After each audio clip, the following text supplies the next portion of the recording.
প্ৰথম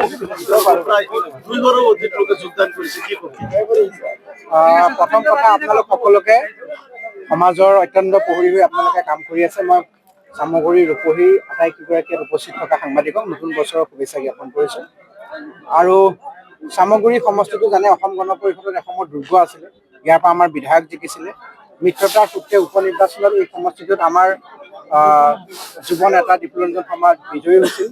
নতুনকৈ গঠন হোৱা সমষ্টিটোৰ যথেষ্ট পৰিৱৰ্তন হৈছে, যথেষ্ট বিশাল হ'ল। ৰূপহীৰ বহুত অংশ ইয়াত সোমাইছে। চামগুৰি সমষ্টিটো আজি সভাখনৰ জৰিয়তে আমি পুনৰ অসম গণ পৰিষদে বিচাৰিছোঁ।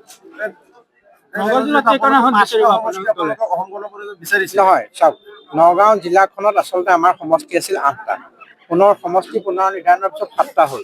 এই 7টা সমষ্টিৰ পৰা 3 বা 4টা ন্যূনতম আমি সমষ্টি বিচাৰিম। কিন্তু কোনকেইটা বিচৰা হয় আৰু সিদ্ধান্ত কোনকেইটাত উপনীত হয় সেই কথা মই আজিয়ে ক'ব নোৱাৰোঁ। কাৰণ দলৰ কেন্দ্ৰীয় নেতৃত্ব, বিজেপিৰ নেতৃত্ব, মাননীয় মুখ্যমন্ত্ৰী মহোদয় সকলো বহি সিদ্ধান্তলৈ আহিব। কিন্তু আমি আমাৰ নিজৰ কাম কৰিব লাগিব। চামগুৰি সমষ্টিৰ নিষ্ঠাৱান দলীয় কৰ্মকৰ্তাসকলে তেওঁলোকৰ সাংগঠনিক কাম কাজ অব্যাহত ৰাখিছে। জিলা সমিতি হিচাপে আমি আহি তেওঁলোকক উৎসাহ যোগাইছোঁ আৰু আগন্তুক দিনত ইয়াত নিষ্ঠাৱান দলীয় কৰ্মকৰ্তাসকলৰ সদায় তেওঁলোকক প্ৰাধান্য দিয়া হ'ব। দললৈ নতুনকৈ যোগদান কৰা সকলৰ আমি চাম আৰু এটা ভাল চাৰ্ভে ৰিপৰ্টৰ ভিত্তিত ইয়াত মিত্ৰতাৰ সূত্ৰে যদি আমি সমষ্টিটো পাওঁ তেতিয়াহ'লে আমি উপযুক্ত প্ৰাৰ্থী এজন আমি আগবঢ়াম। দেখা গৈছে যিহেতু চামগুৰি সমষ্টিৰ সভাপতি নেতা বুলি কয় মজিবুৰ ৰহমান, আজি আপোনালোক অসম গণ পৰিষদে অব্যাহতি দিছে, কি ক'ব? আচ্ছা, সেই নেতাজন আমাৰ দলত আচলতে যোগদান কৰিছিলে, নকৰা নহয়, কিন্তু আমি তেওঁক কোনো দায়িত্ব দিয়া নাছিলোঁ।